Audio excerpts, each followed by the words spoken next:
Alright, yo, what's up guys? Welcome back to another video. This is attempt 2. What happened was I tried to record the last one. I was out of focus the whole video. It's almost 2 AM. I have work the next morning. Bro, I'm tired. So, I don't want to talk too much. Today, we're talking about the top 5 right wingers in the Premier League. First and foremost, I just want to say thank you for supporting the last video so well. I almost hit 1,000 subscribers. I hit over 1,000 views, more views than subscribers. Come on, that means a few of you are out there that are not subscribed. You guys know what to do. Hit the red button below me. I don't know what you're doing if you're not subscribed, and if you are subscribed, turn on the notification bell so you never ever miss an upload. I'm gonna try upload every Monday so that I can at least get some of your views, because you know I don't want Champions League night, I don't want any Premier League games ruining my views. So yeah, that's basically it. So as I mentioned, today we are currently doing the top 5 right wingers in the Premier League. So how do I judge a right winger? Because there aren't many elite ones in world football anymore. They're more so on the left hand side. So the way I judge a right winger is their 1v1 ability. How can they take on their man? Can they dribble past them? Can they play their way around them as some players do, like Jadon Sancho does on the left side? Can they put in a final ball? Can they score the goal? How is their final product? And lastly, the way I would judge a right winger is if they don't score, how will they contribute to the game? It's all well and good getting a pre-assist or an assist or a goal, but your performance is bad. I'm not naming names, but if you can give me a solid, consistent run of performances, I will rate you higher than a player that has hot and cold streaks, because consistency is the most important thing at this level. So to start off with, obviously I have honorable mentions. So the first honorable mention that I have is Michael Olise. Now obviously you know how I like my players, aesthetically pleasing, but they also have to have a final product, and Michael Olise has both. You know, we can talk about that game against Millwall where he ran the game from right wing. Bro, he was unbelievable that game.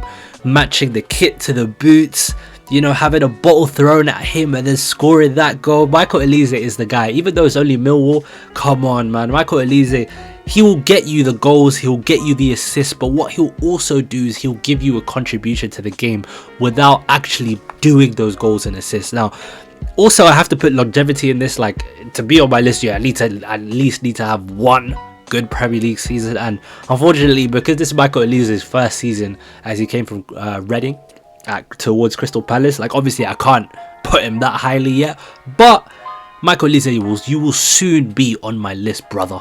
Another player that I'm actually going to suggest is Pedro Neto. Now obviously he had his really bad injury, but before that he was cooking. You know, he scored that goal against Chelsea, great finish against Edouard Mendy. But what I really like about Pedro Neto is that he's so unpredictable and he has a strike on him. I don't like players that can't strike a ball, and Pedro Neto has that.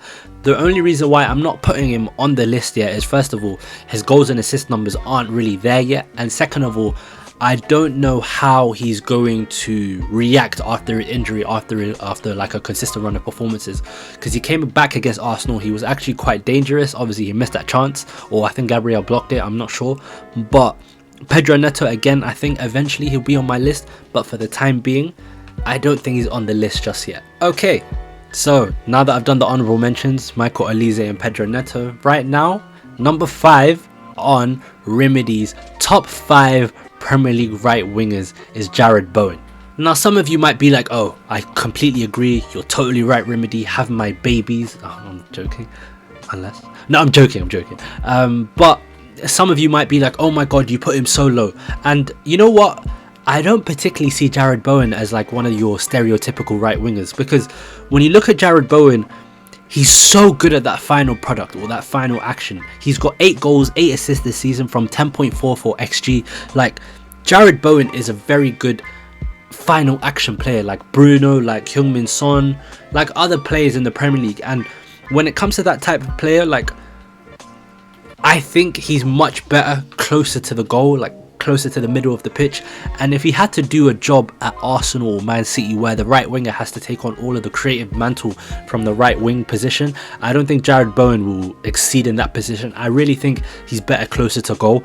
So even though his stats have been really good this season and he's played so many minutes, so availability, he's there, I just feel like his 1v1 ability isn't there just yet, because he's very like, I don't know, stiff isn't the right word, but he's very like, he doesn't have the elegance that Riyad Mahrez would, or he doesn't have that tenacity that Bukayo Saka would. So I think 1v1 is why I'm not putting him higher up on my list. But Jarrod Bowen, you're still a good player, you're still a quality performer for West Ham, and because they get all of their goals from a set piece or a transition, I think Jarrod Bowen will be really good, and he's suited to the West Ham system. So Jarrod Bowen, you're number 5 on my list, bro. Number 4 on my list is Leeds Raphinha. Now, it was a toss-up between Raphinha and Bowen in positions 4 and 5, but what I like about Raphinha is that it's the responsibility that he takes at Leeds, because obviously we know Leeds aren't really a good team right now. They're fighting for their lives in the Premier League. They just sacked Marcelo Bielsa. But when you look at Raphinha, he gives you the aesthetics. 1v1, he's really good. Final product, he's really good, because he's already got 9 goals and 2 assists from that Leeds team, which is, yeah, it's unbelievable. And he does contribute, even if Leeds don't, like, even if he doesn't like score in a game or assist in a game, he does contribute. But I just feel like he's not as effective and he's not as careful with the ball as the top 3. Like, obviously, like certain players in their teams, they assume the creative burden, so they feel like they have to play a pass that's not there. And I think sometimes that's what happens to Raphinha, because his pass completion is actually quite low for a right winger. But like I said, if you're playing for the Leeds team and you're still getting 9 goals in a season, come on, you're a good player. And I just feel that eventually, I think Leeds, he's going to have to move on, because let's say Leeds go down, they get relegated to the Championship. Like, what team takes him? Like, we saw a deal for Bayern Munich for £50 million. I don't know what that Brazilian reporter was thinking about, but I just feel like Raphinha, he's due to that next step. Like, obviously he was at Rennes, he moved to Leeds, he played well there, scored a good amount of goals last season, scored a good amount of goals this season. So I feel like he's ready for the next step. It's just about what club takes the chance on him, because they need to build the system around Raphinha, because he's going to be a player that frustrates some people because he loses the ball so often. But come on, 9 goals from 6.48 XG, it means he's a reliable finisher in front of goal. Come on, Raphinha, you're number 4 on my list. Okay, number 3 on my list is Mr. Bukayo Saka. Now, as an Arsenal fan, I can speak about Bukayo Saka for 10 years. He's my favourite player at Arsenal. We come from the same part of London. I will keep flexing that. But what I love so much about Bukayo Saka is that every single game is like there's a new update on Saka. Like, there's a new skill, there's a new type of finish he unlocks, and he's always improving in the Arsenal team. And what I love so much about Saka is that he'll give you the 1v1, he'll give you the final product, as he's shown this season with his 7 goals and 3 assists. But if he doesn't score, how would he contribute to the game? And Bukayo Saka, out of all of these players on the list, if he doesn't score, he'll give you something in a game. He'll give you a dribble, he'll give you a pre-assist, he'll give you something in the game where you're just like, oh my god, I can't believe he's only 20. He's only 20 years old and he's producing these types of performances. Now, in my comments, some of you might be like, oh my god, Bukayo Saka, he let the country down, or oh my god, he's just not on Jarrod Bowen's level. Like, there's a reason why Arteta loves him so much. There's a reason why Gareth Southgate trusted him to take over the right wing of the Euros. Bukayo Saka is a top class player, and it's just about how he can go and improve. And I think he's very close to Riyad Mahrez in terms of current ability. Obviously Riyad Mahrez, he has the legacy, and that's why he's going to be higher up on the list. But in terms of what he produces and what he gives to a team, he's slowly coming towards the top of the range. Like, obviously Mohamed Salah, you can't like come for his stats, but I think Riyad Mahrez, he's slowly coming for him in terms of his effectiveness, his efficiency. And it's just about like, can he keep improving? Can he keep growing in that Arsenal team? Like, to be honest, for me, he's one of the better right wingers in the world. Like, obviously in the world, there's not many top right wingers, but I feel like Bukayo Saka is slowly getting to that level, and eventually you're going to be putting him in big conversations with better players that you might just think, did Bukayo Saka really get into that conversation? Yes, he did. So, Bukayo Saka, you're 3rd on my list, due to be 2nd in a couple of years' time, inshallah, and hopefully that's at Arsenal. I just need to see him in the Champions League. But yeah, Bukayo Saka, you're number 3 on my list, bro. Okay, number 2 on my list, Riyad Mahrez. Now, obviously his legacy speaks for himself. Premier League winner, AFCON winner, FA Cup winner, Carabao Cup winner. Bro, he's won everything barring the Champions League in football in his career. So I think Riyad Mahrez, like, we can obviously speak about how good he is. Right foot, left foot, right side, left side, he'll give you performances. Now, unfortunately, he's 31 this season, and like when you get to a certain point, your performances start to wane. And Riyad Mahrez, obviously this season, he's, I think, Man City's top scorer, but I think a lot of his goals have come from penalties, and the majority of his, like, his good performances have come against teams where you're just like, okay, he should be performing against them. But I think if we speak about Riyad Mahrez in the past, he took Leicester to, he was the most important player in that Leicester team for me. I don't think it was Vardy or Kante. I think it was Riyad Mahrez. And I think if you look at him and you look at his story, coming from Sarcelles, going from the lower roots of French football, coming to Leicester, performing well, moving to Man City, having to adapt his game to play for Pep, and he's still starting games. Riyad Mahrez is a top player and he has an unbelievable legacy. This season in the Premier League, he's scored 8 goals, 3 assists. I believe 4 of them were pens, but he's outperforming his XG like a lot of the players aside from Jarrod Bowen. But I feel like Riyad Mahrez, I think he's a top class player, and when he retires, we're going to be looking at him as like he's a Premier League great. He's such a good player. Like, I can't speak highly enough about him. It's just, how can Man City move on from him? Because eventually, you know how football works. When you reach a certain age, you're going to need to move past the player. And Riyad Mahrez is slowly reaching that age where Man City might need to look at replacing him for a right winger who's quicker, more direct. And they have a few coming through the academy. Obviously, they have Cole Palmer. I believe they have, what's his name, McAtee. I know my Man City fans will correct me down below in the comments. But yeah, Riyad Mahrez, second best Prem winger right now. I think Bukayo Saka is eventually going to replace him.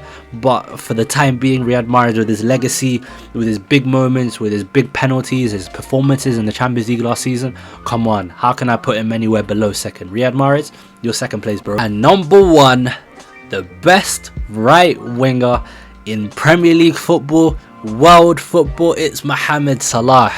Now, there are a lot of players who give you goals and assists, but it's his improvement this season. Like 19 goals, 10 assists. He's underperforming his XG actually. His XG is 19.35, so he's performing at a similar level to his XG. But when you look at Mohamed Salah, like this season, there was a time where he was just scoring a dribbling goal every single week. I believe that was in October. He scored against Atletico Madrid, he scored against Watford, he scored against Man City like that.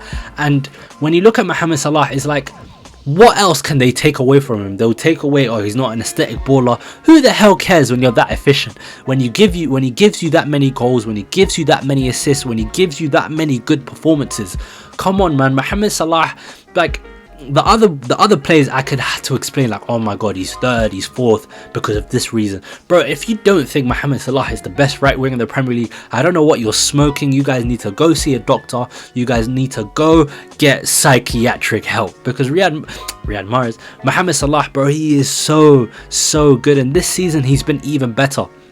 Like, Liverpool as a team, they've really improved this season, and Mohamed Salah is testament to it. If he improves, the whole Liverpool team improves. And even the job he did last season in getting them to finish in the top 4, come on, man, Mohamed Salah is a top right winger, bro. He's going down in history, bro. He's probably the best right winger in the Premier history, bro. Like, Cristiano Ronaldo, obviously, like, his peak was for 3 years, but Mohamed Salah, his peak came when he joined Liverpool, and it's been, what, how many years now? 5, 6 years?